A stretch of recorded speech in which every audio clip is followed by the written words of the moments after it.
I just sit here? Okay. What's that? Oh no, I've been looking forward to this. This has been a long time coming. This is going to be fun. We're rolling? Okay. 3, 2... Hi, my name is Cale Campers and I'm so excited to have been invited to take part in the roast of Beernuts Productions and gough. Gough. Who goes by the name gough? It sounds like the noise somebody makes when they're trying to clear their throat. And Beernuts Productions, well, you're half right. You'd have to be nuts to find any kind of entertainment value in there at all. I mean, gough has the comedic sensibilities of Adolf Hitler. What? It's not a roast. Then what are we doing here? Right? You want me to talk about my time with Beernuts? What, like in a favourable way? Like we're trying to sell it? I don't know if I can do that. No, Alright, no, we'll roll on 1, 3, 2... my name is Cale Campers, and over the years I've been lucky enough to work with Beernuts. I don't know if I can do this. What am I supposed to say about that smut peddler? I mean, he thinks he's some sort of comedic writing, directing visionary. You know the one piece of direction I can remember him ever giving me? Do it better. Like, what is that? No, what is that? And how am I supposed to... Okay, no, just... Okay. Alright. Okay. Hold on to your wigs and keys. You are going to see some acting. Rolling. 3, 2... My name is Cale Campers, and over the years I have been fortunate enough to work on a number of Beernuts Productions films, and I can only hope that when people watch these films, they get as much enjoyment out of them as we certainly did making them.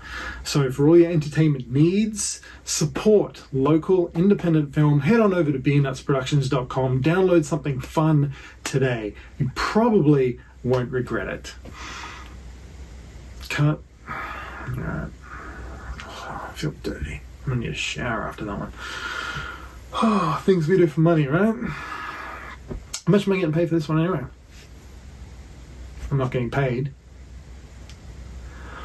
Fuck! 25 minutes to 2 here on Afternoons on ABC Local Radio Queensland. And my next guest is a local filmmaker who goes by the name of Gough. And Gough has created a world first with his film company. He's an actor, director, producer and writer, and also legally blind. Our next guest lost his sight when he was just 12 weeks old, but he's never lost focus of his dreams. He is the world's only blind filmmaker. It's believed to be the first documentary ever created entirely by someone who's blind. A Gold Coast man is proving his disability is no barrier. He's currently in the process of making his 13th film. I'm just a one-word name like Madonna. I love this kind of field and writing and producing and directing, so that's what I did. I started up Beernuts Productions and got straight into it. I love that. The Simpleton Review. This week is Midweek Review. We're going to be talking about a movie just put out by Beernuts Productions, which is the production company of a man named Gough from Australia. Hi everybody, this is Gough from Beernuts Productions. A lot of people have asked me to vlog the journey of how I go about making one of my films, so I thought I would. So today's date is the, what is today's date? Is the 5th. The 5th of July, 2023. So the script is written. It is right behind me there. That's been done for a little while now. I've been a week into the process of getting this film up and about. And so far I have 4 of my locations sorted out. Having a bit of trouble getting the other 3 that I need, which is like an executive office situation. I also need something that can be converted into a commentary box. And I also need a shop, like a ladies' dress shop sort of thing. So I'm hoping to have that sorted within a week with a bit of luck. I want to get all that done first before obviously getting any cast on board. Scott, my production man, he is sorted and he is all good to go in regards to the dates that I want to film, which is in October, which is October 9 and October 10. And also, I did have some bad news in that Mel, my production assistant that I really enjoy working with, she unfortunately can't do this because she has other bookings. So sadly, she can't be a part of this, but hopefully I've been able to find another production assistant to work with Pete. But Maddie, our usual makeup artist, she's good to go as well. So that's kind of where I am at a week into this process. So yeah, just the first of hopefully a few more updates to come. My Van Gogh print. I am a cultured man. We're just about to head out with Pete, my trusty production assistant, to do a production meeting, give him all the details for our upcoming film. How are you feeling about all of this, Pete? Excited. That's as much as we're getting, folks. People have often asked me how I go about writing my scripts and correspondence because I'm blind and I can't obviously read the screen so well. And I have a speech program on my computer. So here was an email I received today in regards to a location I'm after. Hi, Gough. Thanks for reaching out. I checked out your socials and it looks like you do some great work. So she goes on, because I've already read the email, to give me a maybe. So I'm meeting with her next week to hopefully lock in that particular location. But that's how I go about writing my correspondence and scripts and so forth, is my computer talks to me. Today is Saturday the 8th of July, and you may be wondering why I'm at a train station dressed like an idiot. Well, it's because I am off to the football. It's a thing that I love to do. A lot of people might wonder why a blind guy would like to go to the football. Well, it's the same reason as everybody else enjoys going to the football. The atmosphere and just having a fun and enjoyable good time, and a few tasty beverages too, of course. It would be un-Australian not to have a meat pie and a beer at the football. I do, however, have a pocket radio, an old school radio with headphones that I use to listen to the commentary while I'm at the game, so that way I'm able to hear what's going on the field while I enjoy all the atmosphere and the fun of the game. Now, in regards to the film project, that obviously is still happening. I've got my 4 crew members, Ash, Pete, Maddie and Scott. They're all signed up and all good to go, which is fantastic. Now, none of them have actually read the script. The reason for that is because I'm still organising 2 out of my 8 locations. Now, without the locations, there is no film, so I told them all that I wouldn't email them the script to read until I have the location sorted, and they all signed on regardless, which is a wonderful show of faith. That pleased me very much. So they actually haven't read the script yet. So my 4 crew members have all signed on blind, so to speak. But that's cool. That's cool. Hopefully I do on Wednesday. I do have meetings and inspections to hopefully finalise the last 2 remaining locations. So I have my dress shop sorted out. I just need to get my formal business office sorted out, and also the commentary box situation sorted out. A train's coming and I need to get on it. So I will see you later on. Bye for now. Hey there, everyone. My name is Mike Faber. Howdy, it's Mike Gordon. We are the Earth Station 1 podcast based out of Atlanta, Georgia. We've been part of the Beernuts family for just about 5 years now. Gough has been an amazing filmmaker that he approached us about trying to promote his short films. We can't get rid of him. And he's just been growing and growing. Someone who's funny and enjoyable to watch his films. And sometimes you just can't believe the topics he comes up with. He's always a great guest to have on the show. He's always funny and always forthcoming too. I mean, he's very transparent about how he makes his movies, his methods on making his movies, and how they're made. And that's always interesting for us to go behind the scenes, find out how the magic is done, so to speak. Because it's always like, what is Gough going to come up with next? It's like, what topic is he going to tackle? And in this weird and great way that Beernuts tackles things. And we're looking forward to seeing what he comes up with in the future. Good luck with everything, my friend.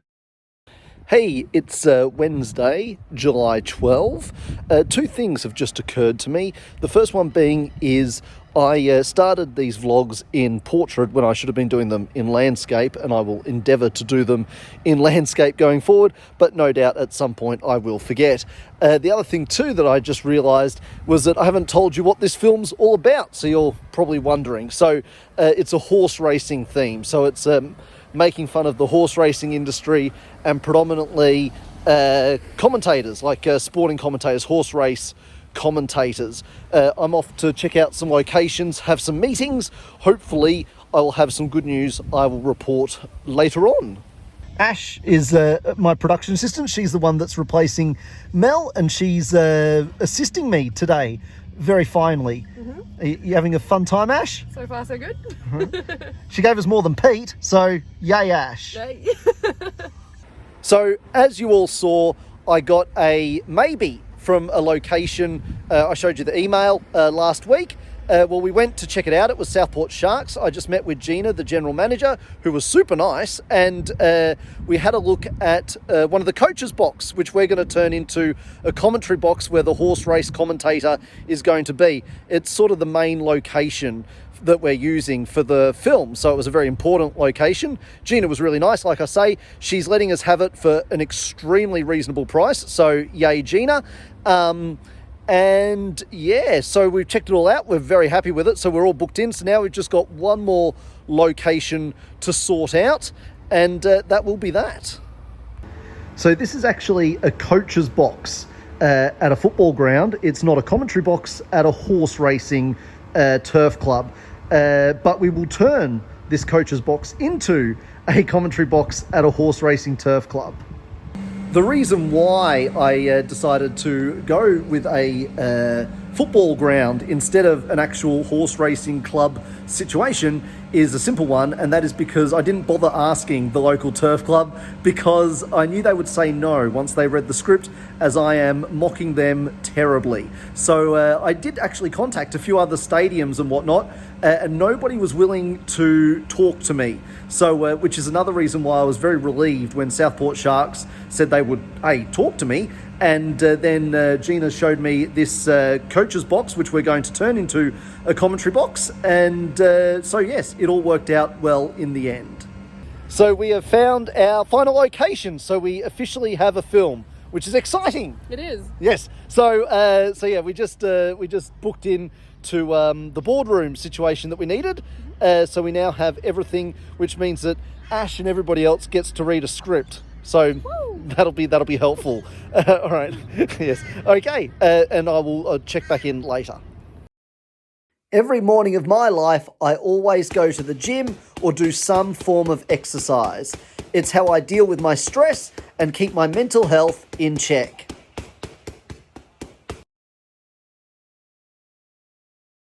I've just walked out of my office after writing the script for my latest film. See, it's a portaloo. I'm being funny.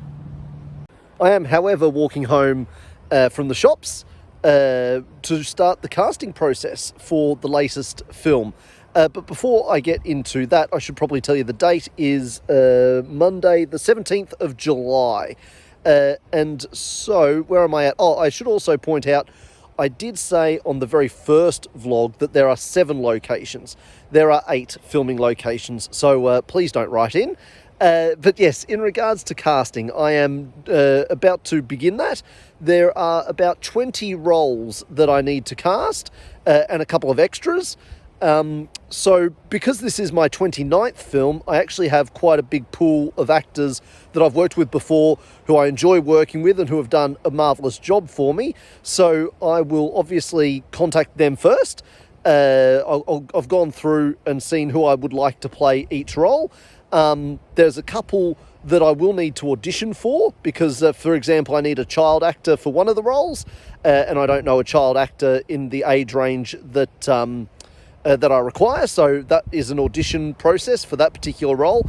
Hopefully, though, I can get the actors, my first choice actors.